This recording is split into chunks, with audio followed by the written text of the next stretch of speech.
امریکی آرٹیکلز کی بات کر رہے تھے. ایک اور امریکی جریدے دی جیو پولیٹکس نے بھی پاکستان کے کلیمز کے اوپر جو ہے وہ مہر ثبت کر دی ہے کہ ٹی ٹی پی افغانستان میں موجود امریکی ہتھیاروں سے پاکستان پر جو ہے وہ حملہ کر رہا ہے. کیا کہیں گے سر آپ اس پر؟ دیکھیے، ہم نے دنیا کو باور کرانے کی کوشش کی تھی پہلے. یہ بہت جگہ ہم نے ڈاسیئرز بھی بھیجے، ثبوت دیے، اس میں ویڈیو کے، اس میں دستاویزی ثبوت دیے، اس میں ٹیلی فونک کنورسیشنز جو ہیں وہ دی، اور بتایا کہ جو اسلحہ آپ چھوڑ کے گئے تھے یہ اب ٹی ٹی پی سمیت داعش اور دیگر تنظیمیں جو ہیں وہ ہمارے خلاف استعمال کر رہی ہیں.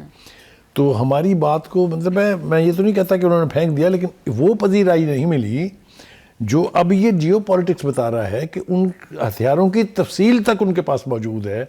ہم نے مہیا نہیں کی ہے، یہ انہوں نے انڈیپینڈنٹ سورسز سے یہ انفارمیشن جو ہے کلیکٹ کی ہے.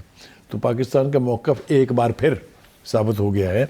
اور میں سمجھتا ہوں کہ یہ جو بخاری صاحب، کیا اس کے بعد امریکہ پر ذمہ داری عائد نہیں ہوتی کہ وہ یہ ہتھیار کسی طرح سے واپس لے تاکہ پاکستان میں دہشت ہمارے کہنے پر ایک دفعہ ٹرمپ نے یہ بیان دیا تھا کہ ہم کابل سے یہ ہتھیار واپس لیں گے، لیکن پھر اس کو پرسو نہیں کیا گیا. ہمارا یہ تقاضا ہے، یہ ہم نے پالیسی سٹیٹمنٹ ایشو کیا ہوا ہے کہ امریکہ اس اسلحے کو واپس لے، اس کا حساب کتاب کرے، یا کم از کم یہ انشور کرے کہ یہ اسلحہ پاکستان کے خلاف استعمال نہیں ہوگا. بالکل. تو یہ ہمارا موقف جو ہے یہ وہاں موجود ہے. جی. دوسری طرف ہم دیکھتے ہیں کہ یعنی افغانستان کی طرف سے فتنہ الہندوستان کہہ لیجیے، آپ اس کو فتنہ الخوارج کہہ لیجیے، ان کی طرف سے پاکستان کے خلاف دہشت گردی کا عمل جاری ہے. بالکل. ہم کوشش کر رہے ہیں، ابھی آپ دیکھیں کہ کلات میں جو ہوا ہے 8 بھارتی حمایت یافتہ جو ہیں وہ ہم نے ہلاک کی ہیں، جہنم والے سے حاصل کیا ان کو.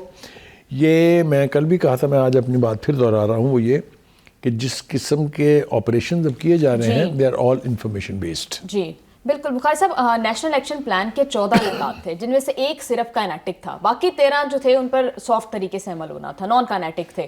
ہم دیکھ رہے ہیں کہ کائنیٹک حوالے سے تو فوج آپریشنز کر رہی ہے، باقی 13 کا کیا، جو سیاستدانوں نے، پالیسی میکرز نے کرنا ہے سر، اس کا کیا؟ بالکل، آپ نے ٹھیک سمت میں اشارہ کیا ہے. دیکھیے، کچے کے ڈاکو بھی اب تک زندہ نہ رہتے اگر ساری حکومتیں ایک پیج پر ہوتی اور دل سے آپریشن کیا جاتا ہوتا.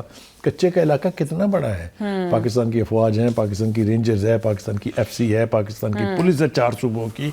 ہم کہاں کھڑے ہیں؟ یہی بات جو ہے وہ اس حوالے سے بھی درست ہے کہ اگر ہم نیشنل ایکشن پلان کے اوپر عمل کر لیتے، لیٹر اینڈ اسپرٹ میں صوبائی حکومتیں اس کی اونرشپ لے لیتی، تو یہ قصہ کب کا پاک ہو گیا ہوتا. بالکل بالکل بخاری صاحب، آپ ٹھیک کہہ رہے ہیں. Thank you so much sir for your analysis.